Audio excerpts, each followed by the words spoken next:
If you were to advise a Gen X woman who says, my parents have a lot of money that's going to come to me, what advice would you give her? Well, first I would say, watch your podcast. Nobody's sitting down with women and telling them the truth like you're telling them. Mm-hmm.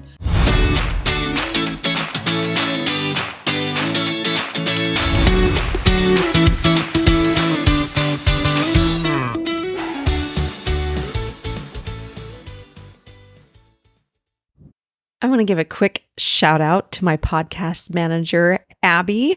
If you're in need of help in launching and managing your own show, please reach out to her at productions@abbygwaki.com. I'll put her details in the show notes. She really is the best, and I love her. Hello and welcome back to the Quiet Wealth Podcast. I'm your host, Camilla, and I'm super excited that I have two guests here with me today. I have Puja and Avneet, and they have launched Kaur Family Office Group. And I met them when I went to their event in LA. And it was so fantastic to go and learn from these amazing women. So Puja and Avneet, welcome to the show. Thank you so much, Camilla. We appreciate you having us on your show. It's been amazing to get to know you and your mission. Yeah. So for the listener, if you are new here, welcome. I'm so excited that you're here. We help women in their 40s and 50s do three things: build wealth, build businesses, and leave a legacy. And we are doing that in multiple ways. And I'm excited. First off, Puja, tell me your story. How did you get to where you are today? It wasn't easy. We bootstrapped our way through the past 6 years to get to where we are today. We met 6 years ago. I just got licensed in insurance, and I was trying to build my practice and see if that's where I wanted to go or not. And Avneet at that time was looking for a solution for her daughters. She has two little girls, and she went the whole route of taking a look at the 529 plan for college planning, but hated it because she's already from Wall Street. She didn't want to go back into that. So then her dad told her, talk to Puja. She can give you some solutions. So she came to the office. We started having a conversation. She was telling me about her story, how she went through the whole Wall Street crash. And then I was telling her my story, how I went through the same thing, but through Bank of America. So we got all the bad loans, and we're just sitting and talking. The conversation just kept on going and going and going, and people are passing by, and everyone's curious. They're like, are you guys sisters? You guys are chatting so much and you're completing each other's sentences. I'm like, no, I just met her, and no, I'm not completing her sentence. And she said it at the same time. We were noisemakers then, and we're still noisemakers, right? So we just show up to an office. In fact, today the office is empty, but when we show up, everybody knows we're here. And I don't know why that happens, but we have this interesting synergy together. Yes. And I always say this, like I proposed to her, Mm-hmm. and I take that liberty of saying that because I literally said, Puja, we should be in business together, because what we're trying to do is create this financial transparency from the dollars that you earn to dollars that you spend, and then also planning for your kids. Yeah. And there's no one-stop shop service for this. And I just went to Chase and had a, interesting experience there. And I already had a crappy experience at Lehman. And, you already had a crappy experience at B of A. So it's like, where do we really go for a non-crappy experience? Like, who would be the right person for this? And we know we would be the right people for that experience. So she said, yeah, let's open up our own business. And I said, okay, done. So I quit my job, and literally calls me and said, I quit my full-time job. And I'm yeah, like, we're just starting, right? Like, I promised zero revenue, right? Like, I don't have a client, just in the background. exactly. Plus, our model was that we're going to create a one-stop shop where you could do real estate, insurance, investment advisory, business advisory, thank you, tax advisory, everything in one spot. And then also make sure that it's structured correctly so it gets to your kids in case something happens to you. And that is very personal still till today. Very, very. So 6 years ago, we started having that conversation, and we still have that same conversation. It's just the two of us in the business, and everybody else is either a partnership or an affiliate or a vendor, or some kind of a referral source. But this has all been organic. We started with what, 2,500 each in the bank account? That was the investment. That was our investment. Yeah. And now we are surpassing six figures and going to seven figures now. God willing, we will be there. And this is, I would say, a legacy story of our own. Yes. Our kids are watching this. So it's truly, I would say, a blessing to go through the journey. Wow, that's so amazing. Okay, so back up before you met. One of you said you worked on Wall Street, right? So what were you doing before you met? I was an Indian Army kid. So my dad's military, literally, we're 3 generations military from India. And my dad decided that he's going to take an early retirement and will decide to travel the world, and found Los Angeles to be the perfect spot. And he compared it to New York, London, no offense, Germany was in there, even Miami showed up, but he picked Los Angeles, and thank God for that. We ended up here. I went to UCLA, and then Lehman scooped me up because I was naive and stupid and didn't realize that Wall Street is meant to chew you up and spit you out by the time you're 32. And around 27 in 2006, 2007, when all of this fun stuff in Wall Street was going down, I was just feeling restless. I would say cash wasn't solving the problem anymore. And the problem was deeper than just cash. So that's when I realized, okay, wait, I might be making 6 figures as a W-2, but I am not happy. And I quit. And I came back to LA, and I joined my dad's real estate brokerage. He's still a lender. We still use him and his brokerage for a lot of private lending that we do. Yeah. So he's still around. So I came home to my parents, and I was like, I got to find a deeper connection of what I really want to do while I do real estate deals and transactions, which is just a family business. And I met her during that in discovery, I would say. And in that phase, I got married, I got little girls, and I was still saying, transactions are great. They feed me and my family, but it doesn't connect me deeper with that person that I really enjoy the transaction with. And I think that would be a longer relationship.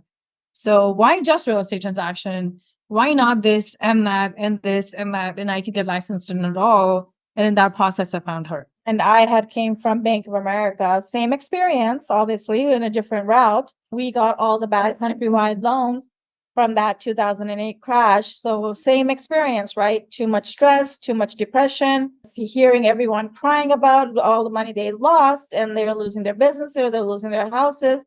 It was just too much. It was just heart-wrenching, and couldn't handle it. And I wondered, like, what would happen if I was in their boat, and how would I deal with it?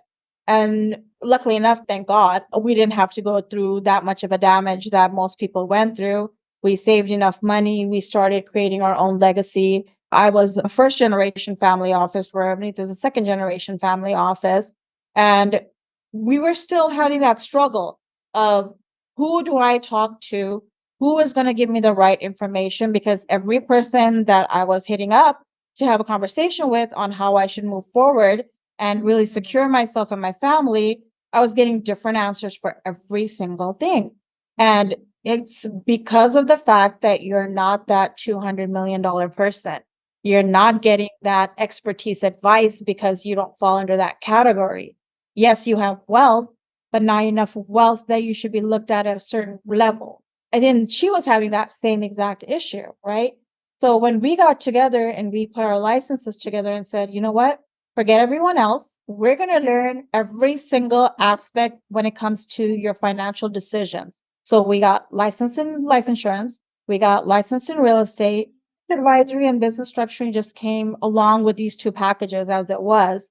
We got our own registered investment advisory firm. And then we added tax advisory, because when you look at a person, you look at them holistically, and you're trying to figure out what is the right route for them, you first need to look at their taxes and see what's going on with their taxes. Why are they paying so much taxes? What is going on in their situation? Are they set up correctly or not? How do you move that legacy forward if you cannot figure out why taxes are being paid all the time? That focus, I think, is the foundation of what Core Family Office is. So I think we're still growing. We are, because absolutely, now 100%. we're stepped into the venture world. Businesses are contacting us and saying, hey, buy my business. And we're getting investors saying, how do I invest with you or in you, or what can I do? And we've been very guarded, rightly so, because we don't know what we're doing. It's brand new. So we're just taking baby steps and discovering each aspect of this new world, which is come at us as a result of creating a service-based family office, rather than a family office that focuses just solely on investments. When you look at a family office, and most family office structures are based off of an RIA, which is a registered investment advisory firm, they're looking at your assets under management. They only want to work with you if you're bringing in a lot of money to that firm. You're saying, hey, I have this much money. Now go help me figure out what to do with this money. Yeah. But most advisors are only looking at that one aspect of your whole life. So it's very popular now to be called a family office and attach a few more services to yourself, take on the client's bill pay or daily accounting needs or things like that.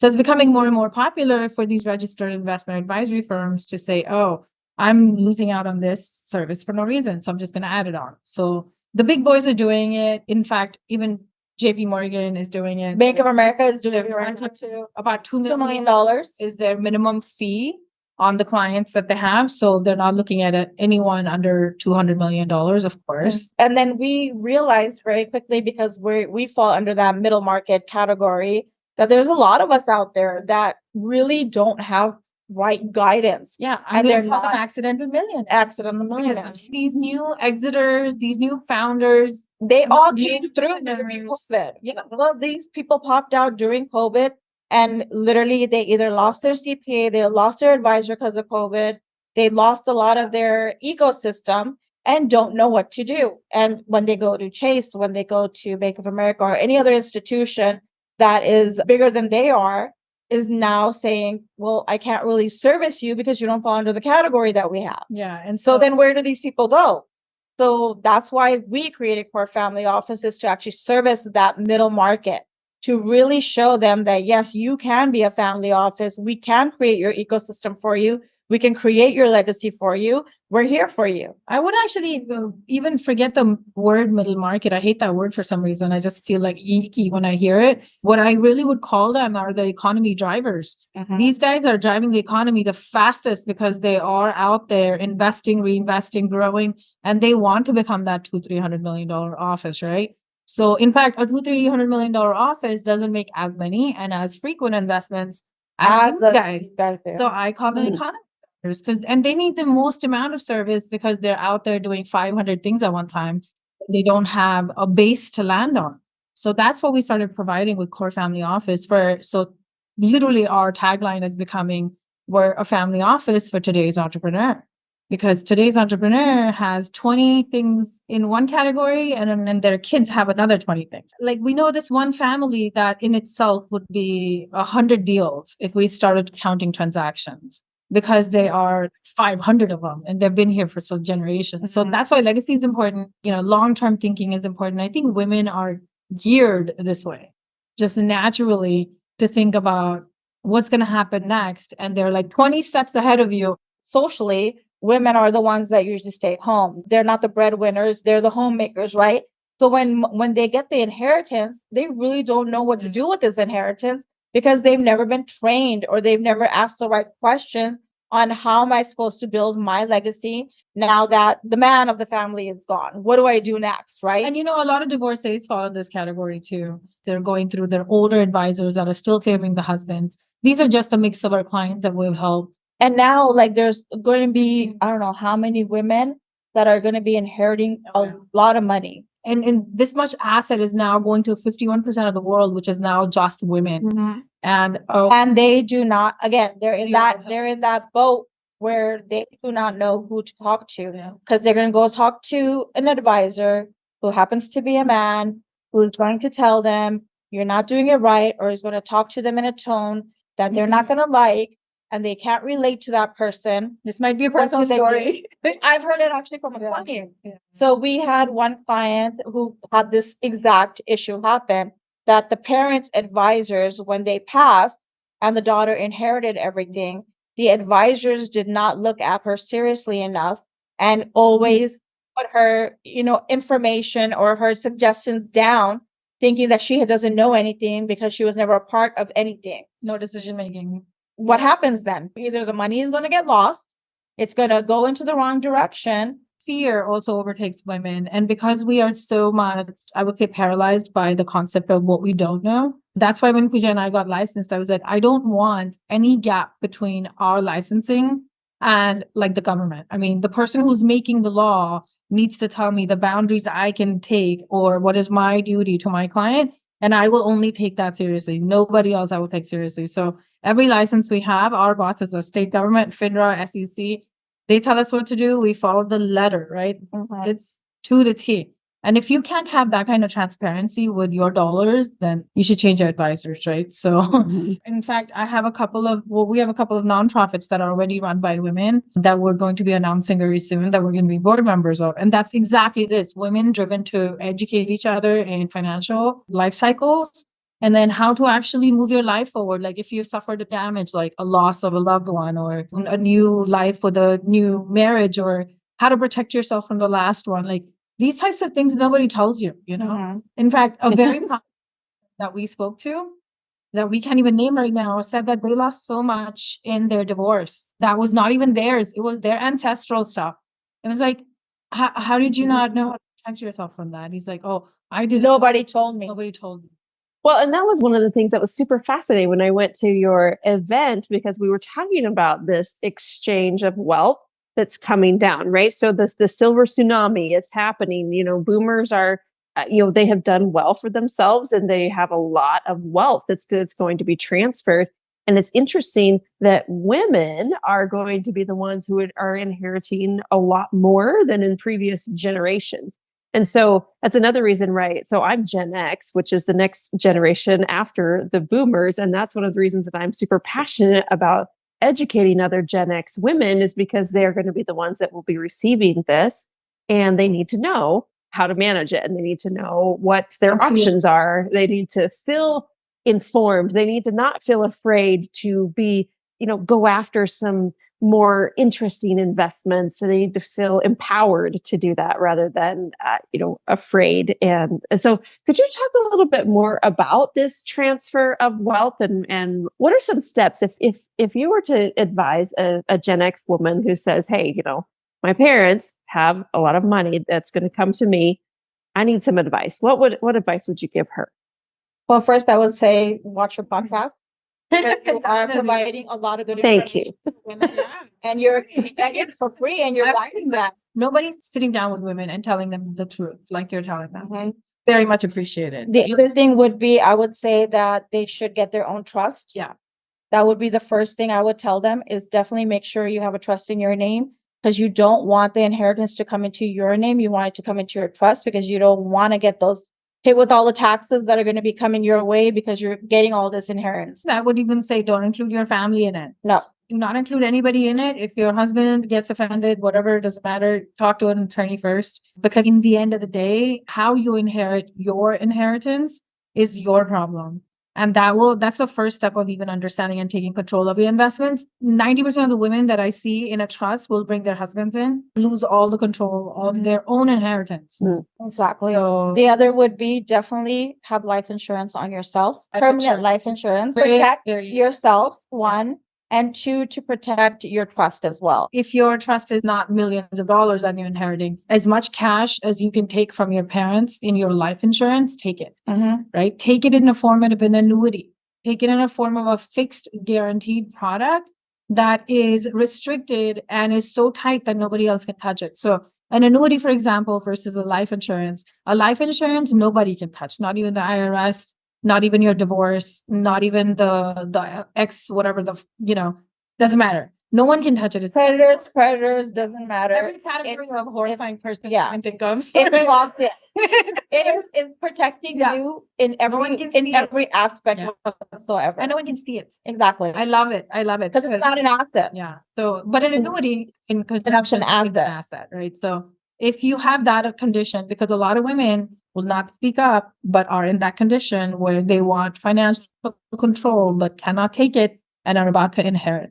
So I would recommend make a tool like a permanent fixed life insurance with a 200-year-old company.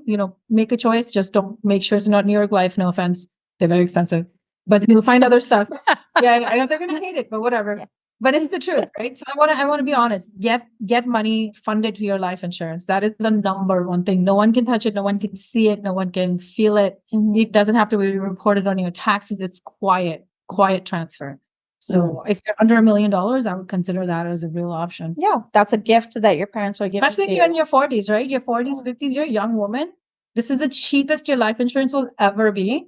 Take it. Take it. Yeah, this would be, I would call it the last stop, right? Because then we get super expensive. Then we get very, very expensive after 50. Yeah, we hit menopause and boom. Insurance companies don't like it.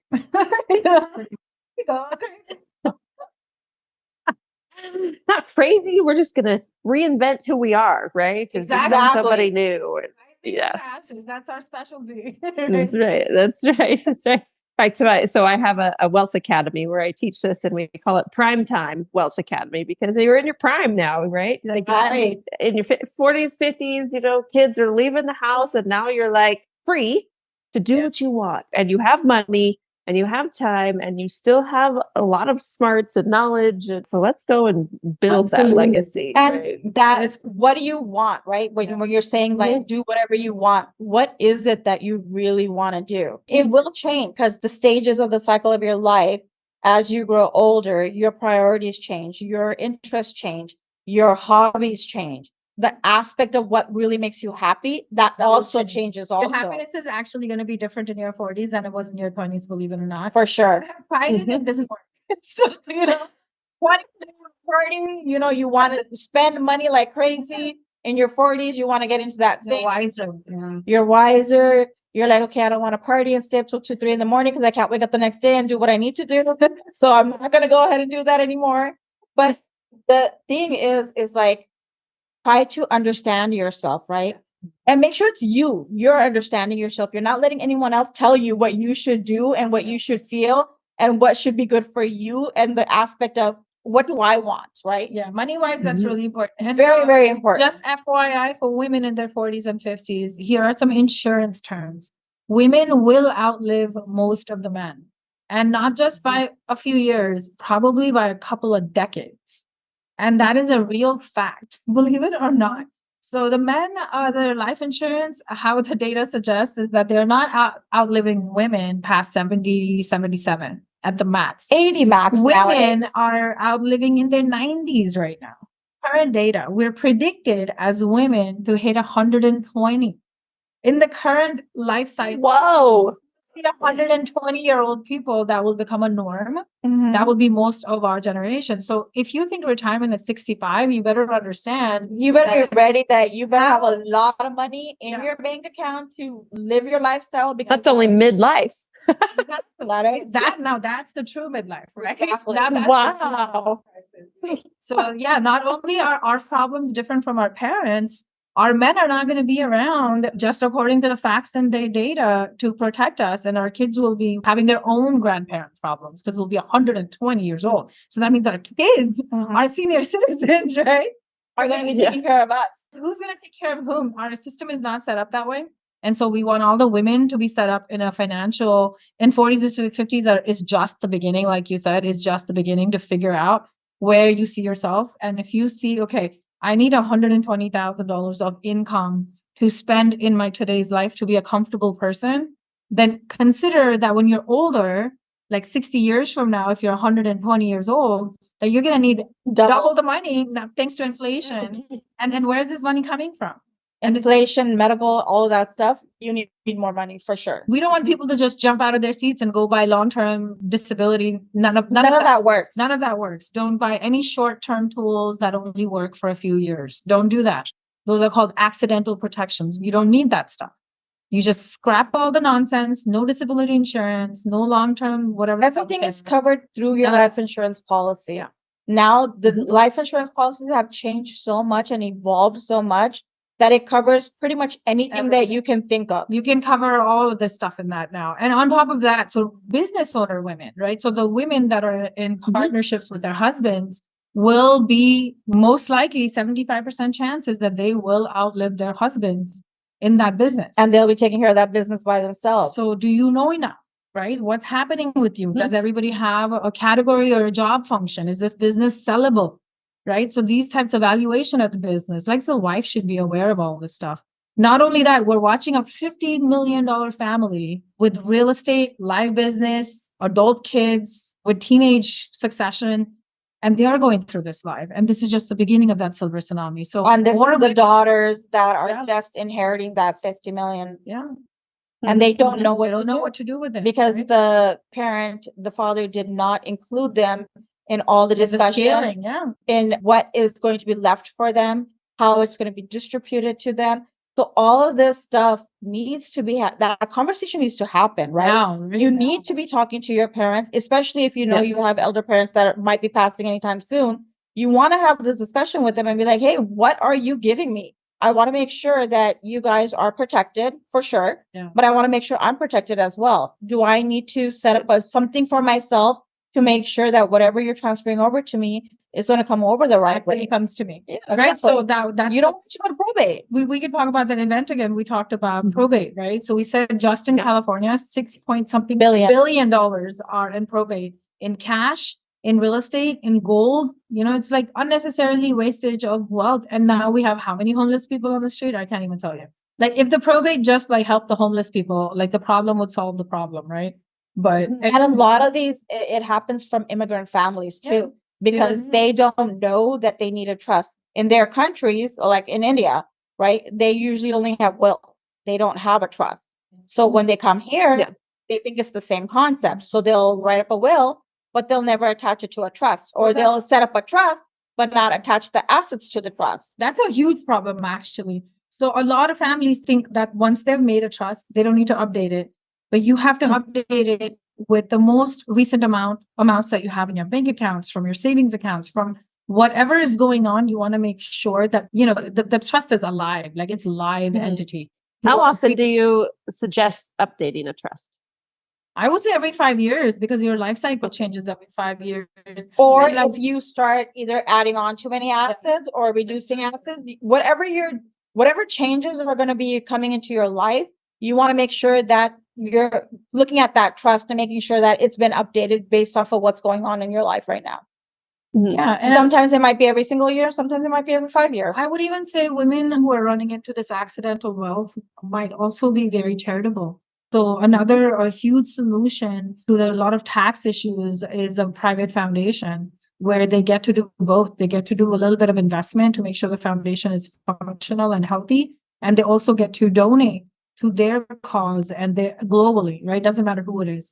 So for women, I think it's a wonderful tool. And then a foundation is such a thing where you can also bring in your kids. So you can bring in your kids and have them on payroll and even pass your legacy on through the foundation. Yeah, like Melinda Gates, Bill Gates, what do you think they're doing? I know it gives them a big tax deduction, but the point is that they want to be charitable, and you may or may not agree with their charities, but they're doing it, right? So we use the same blueprint and we just scale it to the person that we're working. I mean, we're using the blueprint from the Rockefellers still. And we're advising our clients based off of what the Rockefellers did. I would say, like, let's go back into what you had asked first when you said, what is a family office? A family office is meant to be a group of advisors that work for you. And the concept comes from the royal families that have been around for centuries, right? The idea is that I am the breadwinner of this family.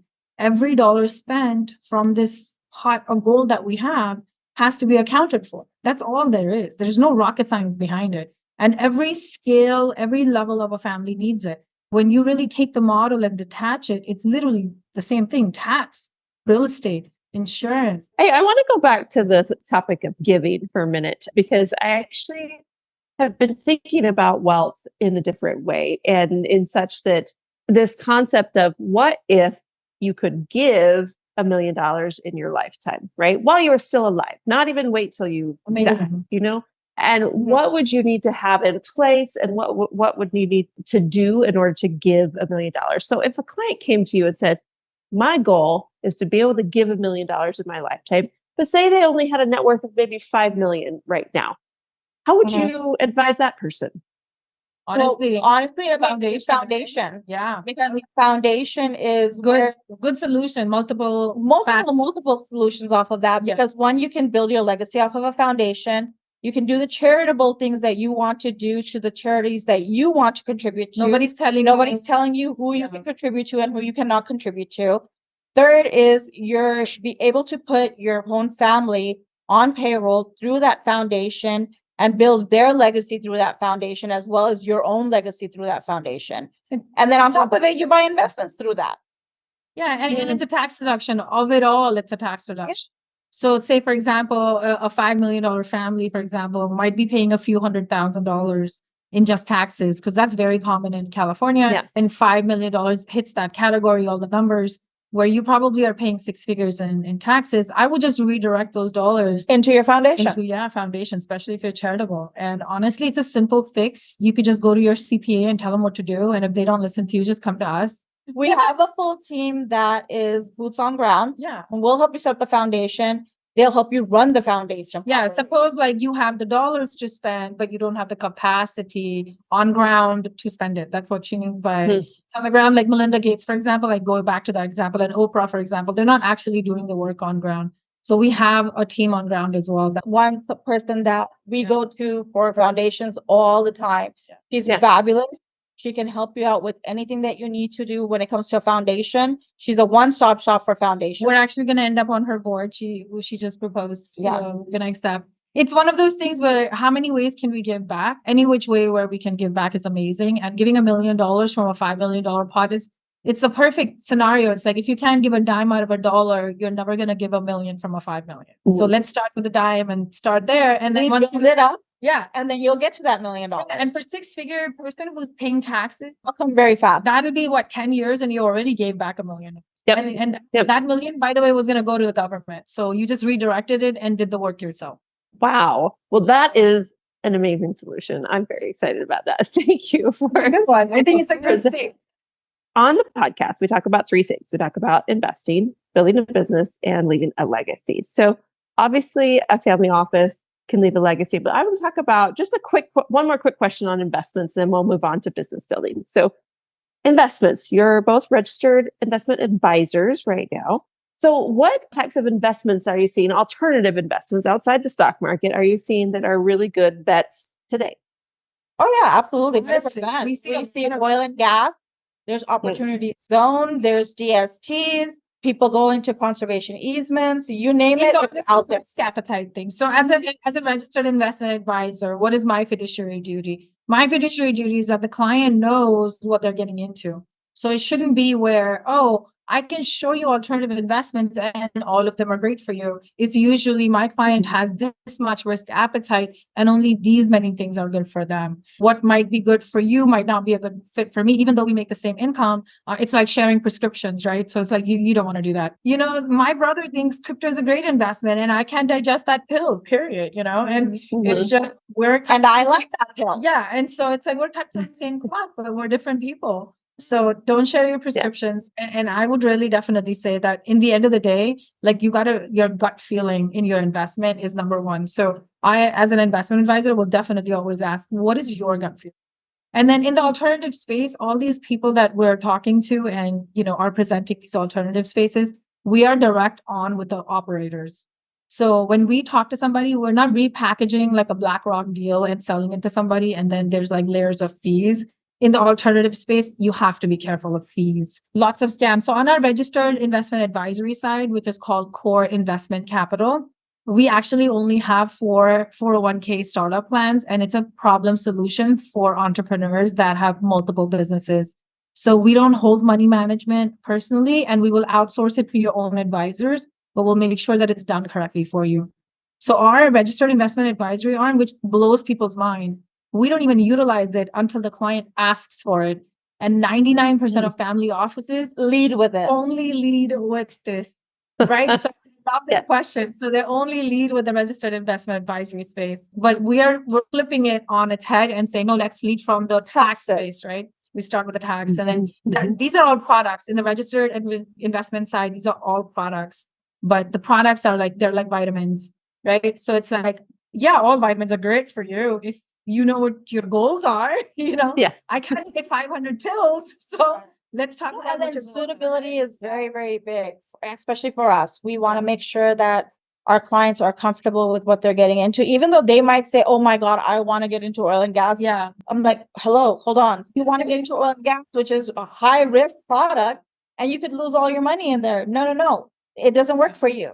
So alternative space is awesome. And like we see everything on the desk for qualified investors. We're looking at mushroom farming in Oregon. We're looking at hotel developments. We're looking at like global oil deals as well as local in the US, where local is pretty much 50 states. And so we have very, very diverse desks for qualified investors. And like I was saying, we work with operators directly. So we try to We got the leave middleman out. We keep the big institutions to themselves where they can fend for themselves. They don't need to go through me. That's So they can organically, right? Exactly. So for my guys, I'm very protective. They don't even see registered investments unless we've qualified them 100 ways through. And all of our other licenses are utilized a lot more than our registered investment advisory license. It also seems to be a leading question for that side of the world where people ask us like, oh, so what do you charge? And we're like, we don't even offer this. We don't even offer it So other registered investment advisors want to work with us because they want the AUM. so we're okay with that. We're very collaborative. Not every deal has to go through us. Right. That's why we have so many partnerships and affiliates and the people we work with. And all our work has been organic growth and awesome people like you that talk to us. And we Keeps us busy, right? build relationships. It's not the transaction that makes us excited, gives us the excitement, right? It's the actual building of that family trust that we do. And that it's not only going to be that one person that we're going to work with, we're going to work with their kids and maybe the kids after that. We're definitely the glue in the family. Oh, yeah. So call us between business partners and between families and generations. We're definitely the glue. I call it the SWAT team service. Like we come in, we solve that problem, and then we're done. So we're like, okay, cool. We'll see you later. If the next problem shows up, you think about us. And then if they want to be educated, that we do that a lot. We'll actually have the whole family come in. We'll educate the whole family on what is going on with the family, what their trust looks like, what they don't have, what they need, what they should have, how the succession should go to the next person, and how to educate that next generation also. So family office definitely is a mandate situation where if you're the patriarch, right, say the person built this business is not there anymore, the next in line needs to know what to do, how to do it, where everything is, and then also already have a system for the next generation and next in line. That is a huge part of family office. And we help create that blueprint for the family. We call it the governance. She coined it, but whatever. It's the governance of how a family office should run. I just like the blueprint better. Right, whatever. One of these. I just call it the ecosystem because everything has to belong together, otherwise it doesn't work. So That's so great. Okay, so now the second pillar is business building. So talk to me a little bit about women building their own businesses. I know you say you work with a lot of entrepreneurs. So what are you seeing is helping women have success with a business? Well, one thing I think it's finding out what they like, because a lot of women are, oh, I love to bake. Okay, then why don't you turn that into a business? What's stopping you? Or I want to get into real estate. I don't know how to flip, or I want to buy my first investment property. How do I structure this? When they come to us with these type of questions or these type of, what if or what should I do? That's the first thing we ask. What do you like? The soul searching part of the business is very important, right? In my eyes, being a business owner is terrible. It's very difficult. It's very, very hard. Listen to Elon Musk. He will tell you that sleeping in an office is a real thing. Like when you have your own business, it's like having a baby that is growing up very slowly and drains the heck out of you. Yeah. So imagine those 6 months or 6 months of your baby time and now double it by like 5 years. So it's like, okay, great. Now for the first 5 years, you need to be aware of this baby and what it's doing. So it's very hectic. If you're not driven by something, you will give up. So the small business data looks like, okay, 80% of businesses close the first 5 years. What are the 20 that are remaining? We have to study that data and understand. So, what is the problem you're solving is a good question. Passion driven. Right? It definitely has to have some passion and the problem solved has to be real, right? So it's like, because you think it's a good idea, that's awesome that you think it's a good idea. Now go test the market and see if it's a really good idea. Right. So go do free work if you have to. We noticed that in the beginning, a lot of people have like very high expectations of, oh, but I'm worth this much because I've worked here and this is what I was being paid. That adjustment of reality is also very harsh for women. And for women, I would always say it's even harder to break into business. So if you have a support system, it's great.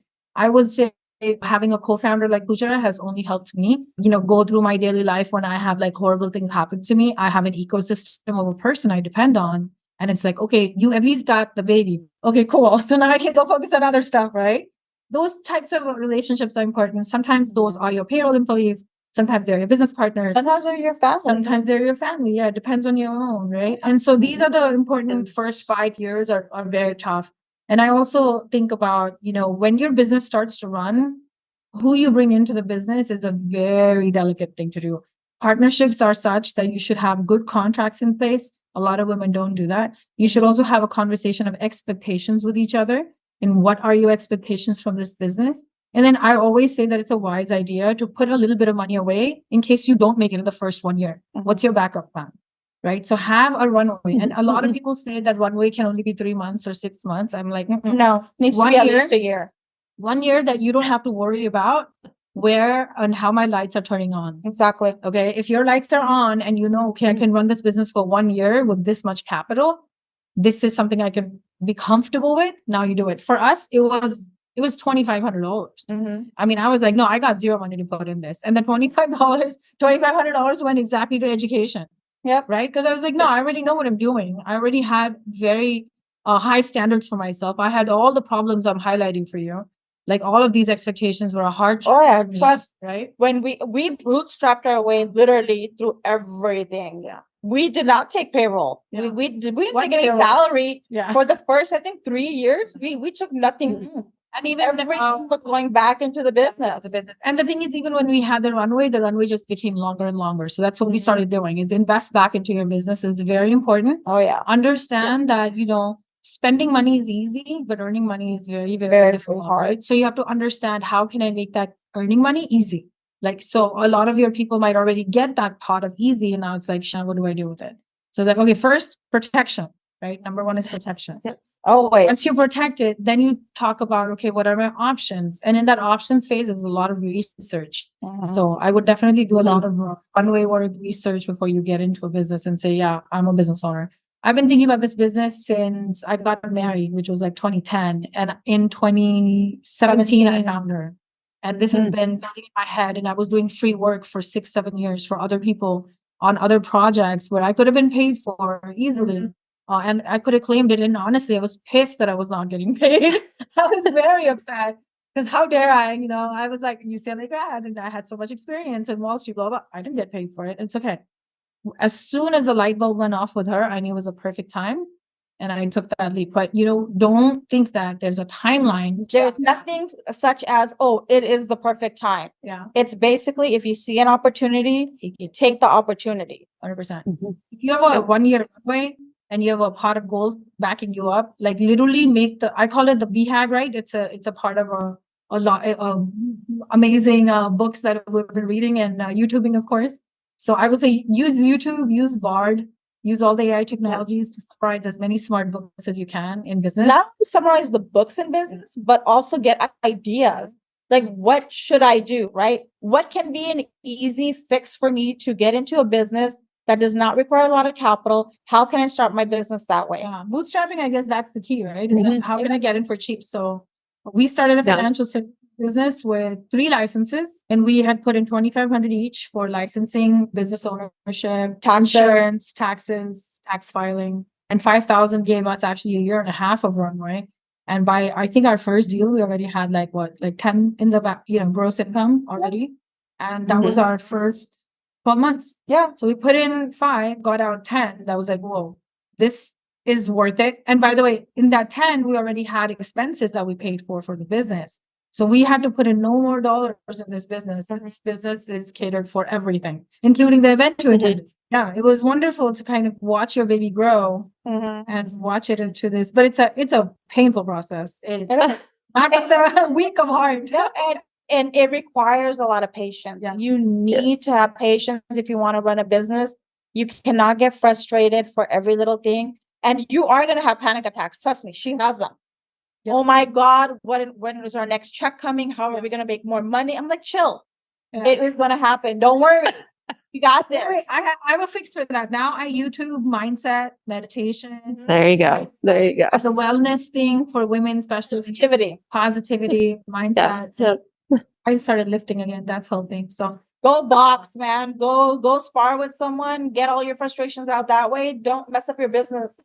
Oh, I love this advice. Go box. Go do some boxing. First 6 years of our business, I think on the second year, I took boxing classes and I would get into the ring and I would literally hit that guy hard. And he's like, who the hell are you mad at? I'm like, you don't want to know. I'm like, just put your hands up.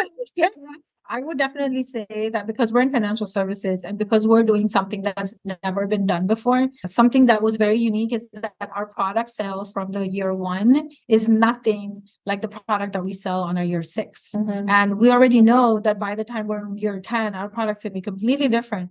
We have evolved every single year from the time we opened up our business. And everyone that has trusted us so long has just come along for the ride and they just get the benefit of it all. At those, they got a lot of free information from us. Because it's a learning process, right? So those are a lot. But look at this, right? We got case studies. Oh yeah, we got like a lot of data, right? And we actually built relationships where a lot of the families have came back every single year for transactions with us. Yeah, it's been cool. Nice. Yeah, a fun process. Nice. I would even say, like, if you like just one thing, as a woman that's in this interesting space where you have so much wealth and you are also thinking about how do I get that transparent view, I would encourage all these women to get some financial license. Why not?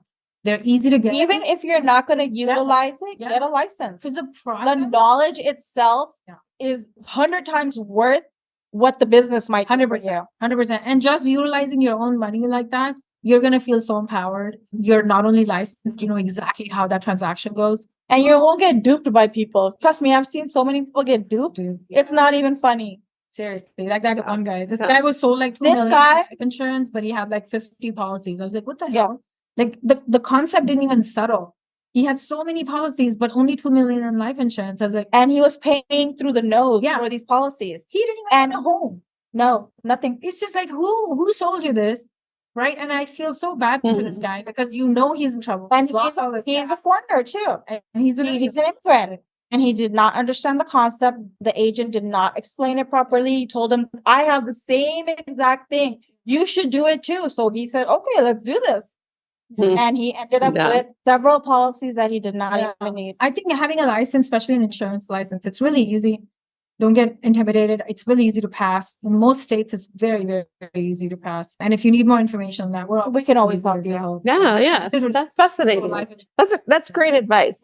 We actually are thinking about a mastermind group where we're not launching the details yet, but we're thinking of this quiet group where we can attract people that we can help grow in the first 12 months. That's it. You're never going to meet anybody again. That's going to include all these licensing, all these strategies. You have to be able to see transparently through what's being sold to you. That's what's our core mission. So licensing is a great. In fact, even if you're a business owner, if you get one of those licenses, I promise you it's going to pay for itself. Oh, this has been such a fascinating conversation. You are both just wealth of knowledge. It's been so fun to just listen to you. I haven't even talked much at all. Like, I love that you guys are sharing. Just go. Give us the platform. We will talk and talk and talk. Yes.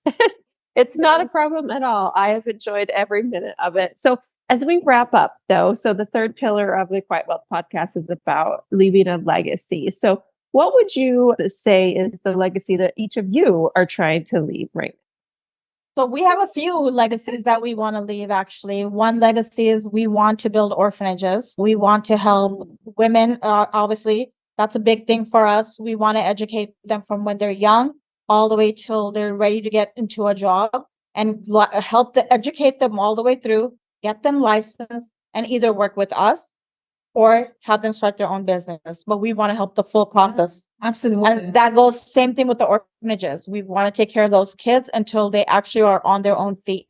We will not let them out of the orphanage until they're ready to go.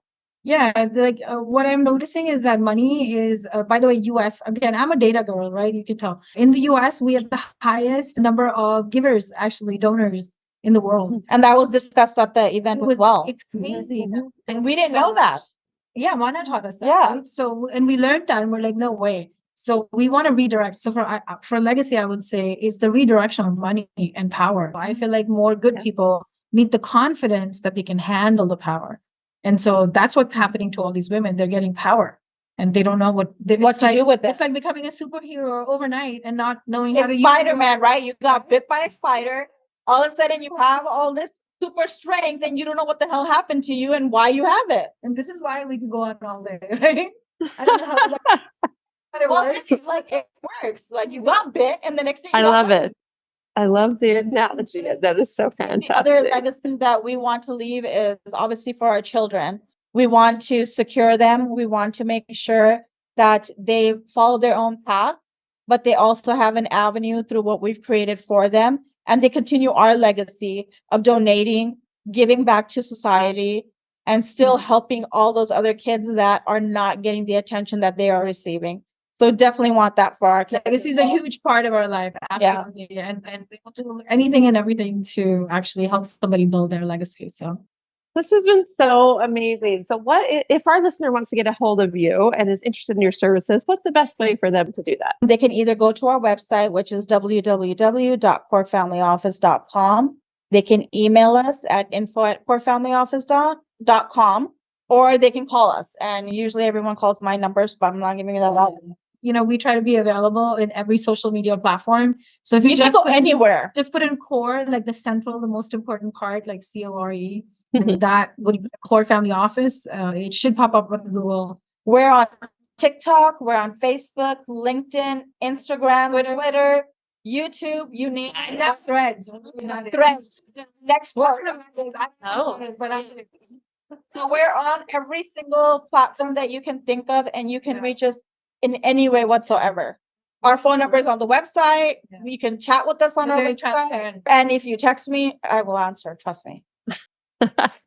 Well, thank you so much. Really appreciate you. And to our listener, thank you so much for joining us today. Really appreciate you being here at the episode. Please share this episode with a woman that you love so that we can continue to share this education so we can share the wealth. Thanks so much. Bye-bye.